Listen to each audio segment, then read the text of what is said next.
지난 시간에 한 것은 자신이 단원을 정해서 그 단원별 시험을 봤습니다. 자, 이번에 해야 될 것은 뭐냐면 단원별로 이게 좁은 범위의 시험이 아니라 우리가 한 학기, 1학기 공부를 다 마친 다음에 시험을 보고 또는 1년치, 1년을 다 공부한 거 시험을 보는 연습을 하는 거예요. 우리가 지금 방학 동안에 공부를 하건 어느 기간 동안에 공부를 하게 되면은 한 달 정도를 공부하면 한 달 정도가 지나면 한 학기 정도를 전체를 보는 것이 좋습니다. 속도로 봤을 땐. 자, 그래서 우리가 지금까지 공부한 범위를 보셨을 때 만약 내가 초등학교 5학년인데 지금 5학년 1학기 거를 다 마치지 못했다. 그러면은 초등학교 4학년 2학기 이 시험을 준비해 주면 됩니다. 자, 그럼 시험지를 구해야 되는데 시험지는 우리가 선생님들을 많이 이용하면 좋아요. 그래서 선생님들한테 저 지금 이 정도 공부했는데 제 수준이 이 정도인데 총복습을 위한 시험지를 좀 필요합니다. 그래서 그 시험지를 한 적어도 3개 이상 구하시고 그 시험지에는 해설지가 같이 있으면 굉장히 좋습니다. 그래서 해설지와 함께 시험지를 3개 이상을 구합니다. 시험은 20문항 정도 되는, 그리고 우리가 공부하고 있는 전 범위를 다루면 좋아요.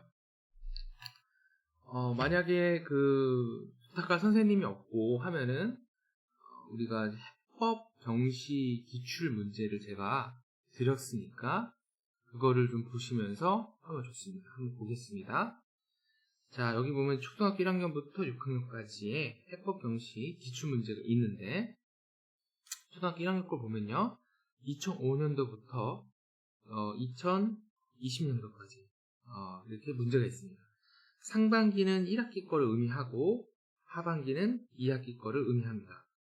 하반기 때는 상반기까지 포함이 되고 있어요. 그래서 만약 내가 지금 초등학교 2학년인데 2학년 진도를 다 끝내지 못했다, 좀 자신이 없다, 그러면 1학년 거를 복습하면 됩니다. 이때 이거 한번 보면요, 문제를 보면 보통 20문제 정도가 나와 있어요. 뒤로 갈수록 이 시험지는 문제가 어려운데 어떤 시험이든 그 시험지는 쉬운 문제가 있고 좀 어려운 문제가 있습니다. 그러면 여러분들이 문제를 쭉 풀면서 어떤 문제는 내가 좀 풀만하고 어디 문제는 좀 어렵구나. 보통 이 해법경시는요 21번부터 좀 많이 어렵습니다. 20번까지는 그래도 풀만해요. 그래서 25개의 문제를 50분 정도 시간을 정해서 풀어주면 좋습니다. 그렇죠?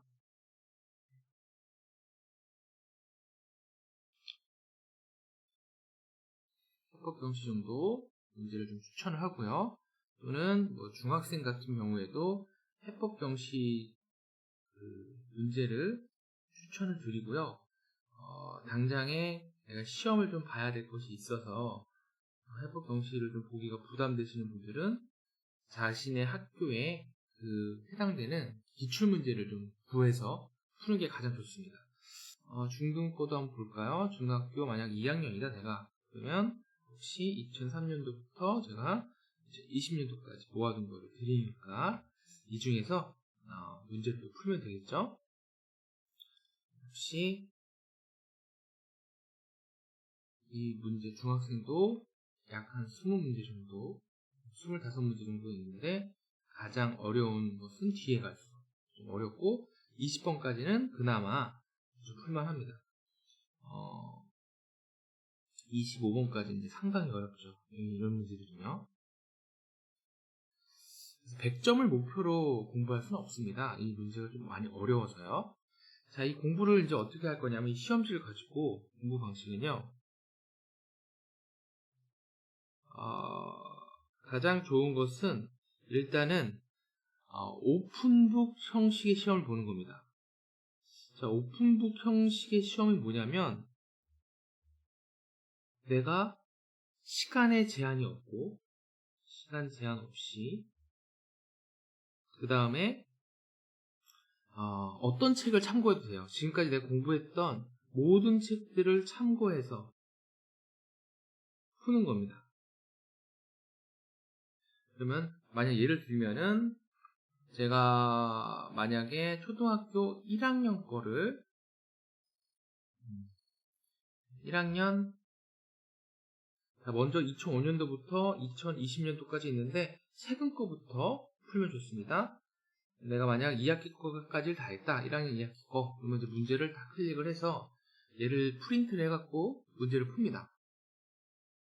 근데 이제 문제가 뭐 잘 풀려. 잘 풀리면 쭉쭉 넘어가요. 쭉쭉쭉 넘어가다가 어떤 문제가 잘 안 풀려. 예를 들면 9번이. 그러면 절대 해답지를 보지 않고요. 이거를 풀 수 있는 내가 풀어봤던 내가 공부했던 교과서나 풀어봤던 문제집들을 참고해서 이거와 관련된 문제가 있는지를 싹 찾아보는 겁니다. 그래서 그 문제를 다시 다 풀고 그 다음에 이를 다시 한번 도전해보는 거예요. 그러면 선생님 엄청나게 시간이 많이 걸리지 않을까요? 맞습니다. 이 한 해 25문제를 푸는데 시간이 굉장히 많이 걸릴 수 있어요. 이제부터는 이 25문제를 하루 만에 다 풀겠다가 아니라 나는 이거를 어떻게든 해답지를 안 보고 최대한 내가 공부했던 교재들만 가지고서 풀 수 있을까를 보는 겁니다. 그럼 그 책에 있는 해설지나 뭐 그런 거 다 봐도 돼요. 자, 그래서 공부 방식은 이런 거 보고 바로 오픈북 형식이라고 합니다. 권장하는 건 하루 1회 정도를 푸는 건데 만약에 방금처럼 어떤 문제가 너무너무 안 풀린다 라고 하면 특히 우리가 해법 경시를 본다면 1번부터 20번까지는 조금 그나마 풀만한데 21번부터 25번까지는 상당히 어렵단 말이죠. 아무리 오픈북으로 해도 안 풀릴 수 있어. 하지만 최대한 내가 가지고 있는 모든 책들을 다 찾아서 공부했던 모든 책들을 찾아서 그 문제를 풀어보고 그래도 만약 안 풀린다면 그 다음에 해설지를 봅니다. 이게 굉장히 중요해요. 수학은 해설지를 보지 않고 공부하는 연습을 해야 돼요. 선생님, 우리 그동안 공부할 때는 해설지를 바로바로 봤잖아요. 그렇죠. 기초 단계는 해설지를 보는 거예요. 기초교재랑 교과서랑 유형 문제집 그리고 한 권 정도의 고난도 문제집은 해설지를 달달달달달달 보면서 이거를 이해를 하는 게 굉장히 중요해요. 왜 그렇게 했는지. 이해라는 건 누군가한테 왜 하필 그렇게 풀었어? 라는 대답을 할 수 있어야 돼요. 자, 이런 기초 작업이 끝나면 우리가 이제 시험 공부를 해야 되는데 이때부터는 해설지를 웬만하면 보지 않습니다. 저는 권장하는 시간은 약 하루 종일 공부했는데도 그 문제가 안 풀려. 그러면 그 다음날 정도는 해설지를 한번 봐도 좋을 것 같아요. 하루를 기준으로 잡죠. 그럼 하루에 한 문제를 풀 수도 있겠네요? 네. 그 하루에 한 문제를 풀기 위해서 내가 갖고 있는 모든 책들을 참고한다면 하루에 한 문제만 풀어도 좋습니다. 선생님 같은 경우에는 그 한 문제가 안 풀리면요. 그 제가 봤던 책을 처음부터 끝까지를 다시 다 풀는 한이 있어도 그 문제 해설지를 안 봤었어요. 일주일이 걸리기도 하고 그랬었습니다. 근데 여러분들한테 그 정도까지는 바라지 않고요. 자, 그러면 우리가 한 3개 이상을 원했기 때문에 시험지를 3개 이상 구했죠? 지금 이 시험 공부 오픈북 형식으로 약 일주일 정도는 공부를 해주신 다음에 그런 다음에 일주일 뒤에 시험을 역시 봅니다. 역시 시간을 정해놓고 50분 시간을 정해놓고 문제를 푸는데요. 우리의 목표는 역시 말한 것처럼 100점은 아니에요. 점수를 잘 맞아야 돼요. 그래서 어떤 문제를 버릴지 어떤 문제를 풀지를 정해서 푸는 게 좋습니다. 지금 이런 경시 문제는 100점이 거의 안 나와요.